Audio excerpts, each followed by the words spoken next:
I'm a little toasty. Sometimes I put my foot into the world that is Twitter.com and I'm enjoying the water. We're having fun. We're doing memes. We're playing games. We are talking about Taylor Swift. But other times, somebody, a booktuber, a book reviewer, a blogger, decides to share their opinion. And maybe that opinion is a negative opinion. But it allows other people, other readers, to know that, hey, someone didn't like this book. Maybe you shouldn't spend time reading it. Because reading is quite an arduous experience. I think we forget that sometimes. And sometimes those folks who are just trying to do the thing, trying to just do the whole point of this whole thing, which is talking about their opinions, sometimes those folks get a lot of flack. They get a lot of flack by writers and authors. The simple act of talking about a book you don't like online should just be that. The simple act of talking about a book online. It shouldn't mean anything about your character, because it doesn't mean anything about your character at its base level. I digress. The point is, I'm here to talk about the books I didn't like that I read in 2020. Of literature and lattes. In an earlier review of this book, I talked about how I actually probably liked this book. I shit-talked it a lot, and then I was like, but I actually sort of loved it. Now, those feelings have changed slightly, or drastically, depending upon your perspective. I think that I actually hate this book, and let me tell you why. Of Literature and Lattes is a general fiction vying for the romance category, the rom-com category, and failing quite epically. It's billed as this sweet small-town story. A woman who got involved in a sort of Theranos scheme and then had to go home and be whiny, despite the fact she was in her mid-30s. I'm not saying people can't whine, but not all the time. Don't be ungrateful. And falls in love with a man who has some parental problems with his daughter, and he's moved to this small town in the middle of the Midwest to gentrify it, basically, by opening up a boutique coffee shop. This book has it all. Boring white people. The Invisible Life of Addie LaRue by V. Schwab. The Invisible Life of Addie Laurie by Emma Tobias. Addie Laurie's just a small town girl. She's a small town girl, and she is a time traveler. And she's zipping around all over the place, and Devil's trying to lock her down, but she don't want to be locked down. She's trying to fall in love with a very generic white man who came into her life. But the devil's right down her shoulder, devil down to Georgia. I don't like this book. I thought it was so boring. I don't understand. Why is it so long? Why is it so many words? Why do they just wax poetic about everything? This girl has no personality. There's nothing to attach on to her except for your entire personality. Oh, I get it now. Yes, this book is queer. That's a redeeming factor. But other than that, I was uninterested. Other than that, the devil in this book was just the Darkling. The Darkling but older. The Darkling but less charismatic.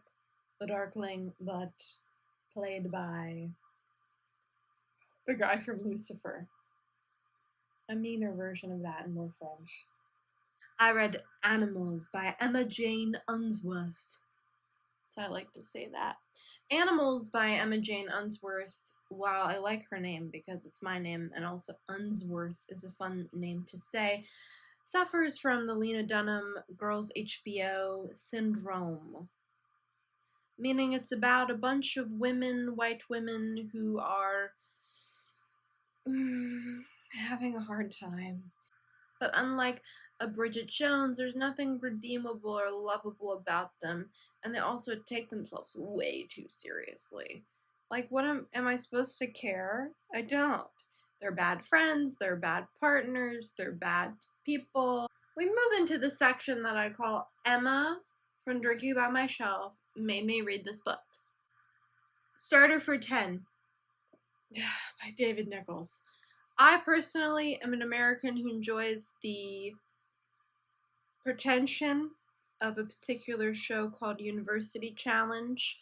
It's sort of a comfort show for me because I am humbled every time I watch it. Starter for 10 is one of the most misogynistic books that I have read in a modern era situation. Why are they acting this way? Why does the female character have no agency, except for all of her agencies to manipulate the men in her life, and not in a fun way? I didn't like it. It screamed bad. It screamed misogyny. It screamed gross. Also, the main guy character. In the same month, I read Starter for 10, Emma Made Me Read The Circle by Dave Eggers, which I think also suffers from a very similar problem of the woman having no agency. Like, the main character is a woman, and yet she is just secondary to all of these other characters who are men's lives. Was that syntactically a correct sentence? Probably not, but I'm gonna stick with it. I didn't like The Circle. Sorry, Emma. I love you, though. We're coming into a section that I keep calling Emma Made Me Read This Book. The Coincidence Authority. It's the most egregious amount of colonialism. Bad. Second, she also made me read Maestra. That suffers from the Lena Dunham factor, but this time make it thriller. This time make it a less good version of Gone Girl. Make it less cool, less interesting, like worse. Like way worse. Close Your Eyes by Holly Seddon. Similar Lena Dunham problem. This time make it sisters. Make it really creepy. Make it boring. At least Maestro was interesting in a way where you feel icky after you read it. 7 Days of Us, that was a recent one. Blah, blah, blah, blah, blah, blah, blah. Rich white people, blah, blah, blah, blah, blah, blah, blah, blah, blah. Sad. And that so ends the Emma Made Me Read It section of this video. Now we come to a controversial pick. Come Tumbling Down by Seanan McGuire, the 5th book in the Wayward Children series. A lot of people, specifically I'm thinking Books and Lala, has described this series as better, I think, I could be misquoting her, something to the effect of better as a whole, like that some of its parts are greater than the individual parts, and I would agree to that. But I think I've learned with this 5th book that the sum of its parts don't even interest me. I sort of liked it, I was interested in it, but it became less and less joyful. Yes, this is a dark fantasy series, novella series, but I'm finding every book to feel more and more lifeless. And that's my problem with it. I am bored and I'm also sad and I'm also like, this is very lifeless. You can have a dark, fantastical world with a little joy thrown in every once in a while, just some levity. I'm not getting any levity here, or I'm not feeling the levity in any profound way. Serpent and Dove. If you asked me where Serpent and Dove would have been on my list in April when I read it at this precipice of my booktube career, when I decided to actually care about my videos in a slightly more accessible way to me, sure. I would have said Serpent and Dove is great. I loved it. It was terrible, but I was having a good time. In retrospect, I think it's really bad. I think it's bad in a way that Twilight's bad, but without that kind of nostalgia goggles people have for Twilight. I find the relationship between the two main characters and the fact that she's a witch and he's a witch hunter to be upsetting, and not something we should be vibing with, not something we should be vibing with.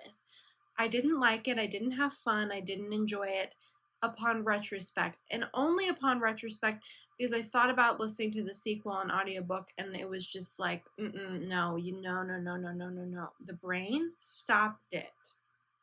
My year of rest and relaxation also suffers from the Lena Dunham effect, but this time, make it really gross. Make it feel like when you've taken a nap, when you weren't even that tired, and you wake up with that sort of film on your mouth, and you feel disgusting in your soul. And you also just like are like, and you have like a headache, and you're just like, that was a mistake. That's what this book made me feel. Was I fundamentally creeped out and felt an arresting sense of doom while reading this book? Yes.